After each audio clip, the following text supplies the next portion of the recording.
Vai lá, Alex. Primeiramente agradecer aqui, Evandro, e toda a produção da Jovem Pan, e também saudar os colegas, né, amigos aqui que estão nos acompanhando, também toda a audiência. Marcos, falando aqui um pouquinho sobre o aspecto econômico, queria entrar em duas esferas aqui, aproveitando de tudo que está acontecendo. Primeiro, o nosso diferencial competitivo em termos de qualidade. Queria que você comentou um pouco de números, né, da nossa participação de market share, mas em termos de qualidade, quanto que a gente diferencia desse mercado? Segundo, é um panorama do agro brasileiro. Quanto que o Brasil, em termos do café, a gente tem ali micro-regiões, pequenos produtores, alguns deles exportam muito mais, outros têm mais mercado interno. Quando a gente entra no cenário do agronegócio no café, quanto que preocupa em relação, né, como o mercado até fala, da quebradeira do agro, né, ou seja, nós vimos aí vários setores que passaram por essa dificuldade, recuperações judiciais. No agro é diferente, os produtores podem sofrer com maior rapidez esses efeitos negativos em comparação a outros setores no agro, já que pode ter uma dependência maior em importações desse tipo de café específico em termos de qualidade, até mesmo do fornecedor em relação a toda essa conjuntura internacional? Alex, muito interessante. Eu vou tentar dividir o meu raciocínio para atender todos os pontos que você traz. Vai lá. Eu não posso esquecer realmente nenhum desses pontos porque são todos relevantes. A cafeicultura brasileira, ela é essencialmente familiar. 72% de todos os cafeicultores, que hoje a gente estima em 300 mil cafeicultores, de acordo com o último censo, 72% estão abaixo de 20 hectares. 78% acessam Pronaf, que é uma linha de crédito rural voltada à agricultura familiar. É produzido café em mais de 1.500 municípios no Brasil. São 39 regiões produtoras, Brasil que é um país continental. Então nós temos aqui no Brasil uma diversidade de parâmetros sensoriais. A gente produz cafés arábicas, a gente produz cafés canéforas, que é o conilon robusta, e o Brasil é o maior produtor e exportador de café solúvel, que utiliza basicamente conilon robusta nos seus blends para exportar um produto com valor agregado.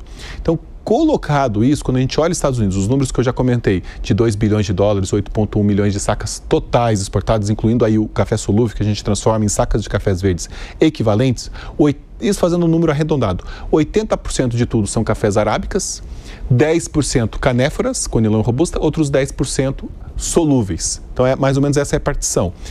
Quando a gente olha o café arábica brasileiro, que é majoritário nas vendas para os Estados Unidos, e nós temos corpo, doçura, acidez, que são importantes para se fazer os blends das marcas centenárias. Os Estados Unidos tem as principais empresas do mundo do café, que está em todos os países. Veja quantas lojas tem da Starbucks na China, embora hoje a Luckin Coffee tenha, né, o destaque total em loja, mas a Starbucks está em todos os lugares, é sede nos Estados Unidos. Quantas torrefadoras, temos Folgers, Muckers Company, várias maiores do mundo. E a base dos seus blends são os cafés brasileiros, por conta dessas características. Os cafés centro-americanos, colombianos, eles são para se misturar no nosso blend, por conta das nossas características de diversidade de parâmetros e corpo, acidez, doçura. Então veja, e os estoques de cafés no mundo são os menores desde os anos 90, do começo dos anos 90. Mas esse estoque ainda engana a gente. Por quê? Esse estoque, a gente tem uma produção melhor no Brasil, que foi colhida agora, de conilon, foi uma safra melhor que a safra passada. E a Ásia, estamos esperando que nesse ano, no fim desse ano, tenha uma colheita boa de robustas. Mas a arábica não, a nossa safra ela é menor que a safra passada. E vários países produtores de café arábica passam por desafios climáticos como o Brasil. Então veja, no caso do café arábica, o estoque ainda é mais apertado. Quais são os nossos impactos? Porque Estados Unidos precisa do nosso café e vai continuar precisando do nosso café. No curto prazo, é essa questão de contratos, quem fez, quem está sendo questionado, os próximos contratos, que o importador ele quer esperar um pouquinho para saber o que vai acontecer, então ele não faz o pedido, segura um pouquinho. Então, esses são os impactos no café. O café não é um produto tão perecível como as frutas, que é um desespero absoluto, né?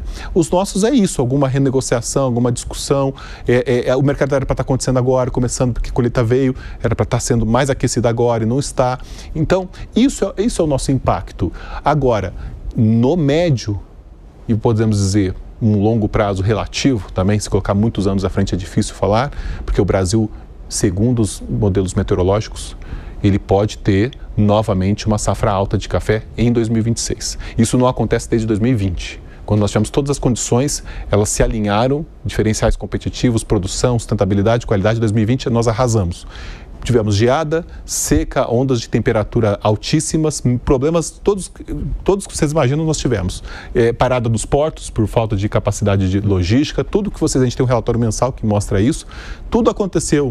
E os modelos meteorológicos, que pode mudar a qualquer momento, eles indicam que a gente não vai ter nem El Niño, nem Laninha nesse verão 2025/26. São chuvas mais equilibradas e isso indica que o Brasil pode finalmente ter uma safra. Então, veja, enquanto não tiver café arábica, os Estados Unidos vai precisar do nosso produto. Essa que é a verdade. Agora, se a gente tivesse uma condição de mercado, que a gente tivesse com superprodução de café arábica nos centro-americanos, Colômbia, e ele pudesse ter alguma outra opção, aí, de fato, as nossas exportações iriam cair bastante. Então, a gente pode ter uma redução, porque 50%, 10% mais o 40% que entrou em vigor, impacta a competitividade. Óbvio, a gente é competitivo, muito mais eficiente, mas isso também vai até certo ponto, né? 50% é um peso muito grande.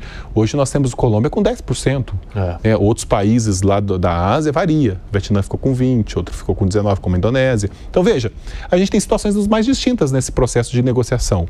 Agora, enquanto a gente tiver esse aperto de estoques de arábica, os Estados Unidos ainda vai continuar e as marcas centenárias não vão ter como abrir mão do café brasileiro numa situação que não tem disponibilidade. Então, quem vai pagar a conta aí, novamente, é o consumidor norte-americano. Lembrando que entre janeiro e maio desse ano, o preço do café arábica na Bolsa de Nova York estava entre 4 e 4,30 dólares por libra-peso.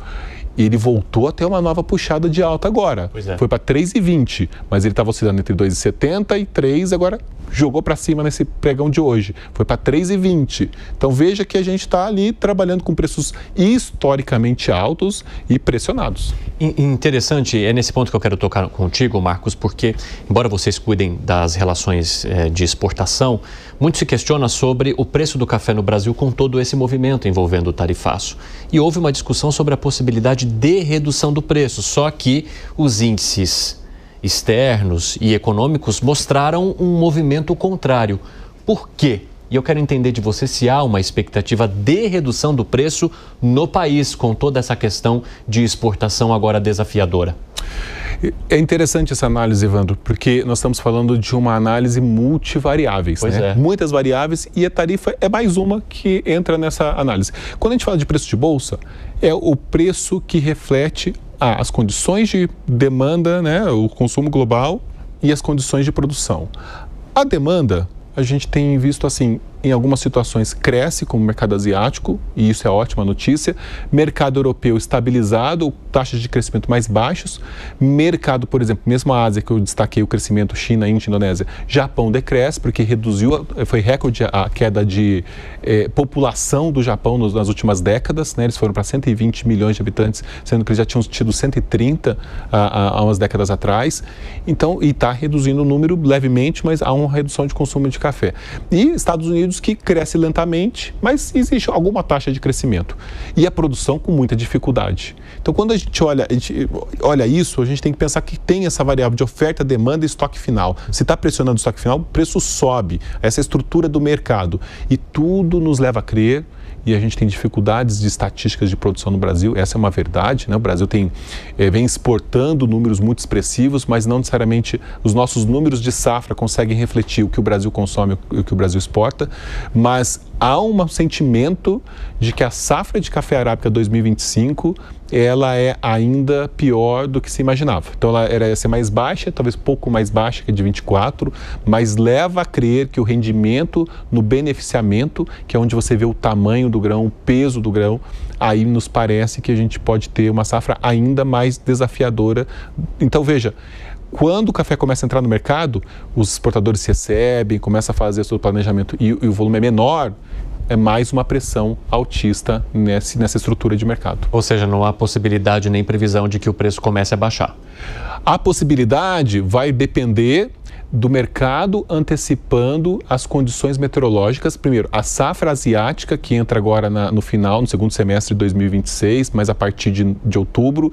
Nós temos a safra principal do café arábica, a colheita principal da Colômbia acontece no segundo semestre, e há alguns indicativos que pode também ser prejudicada.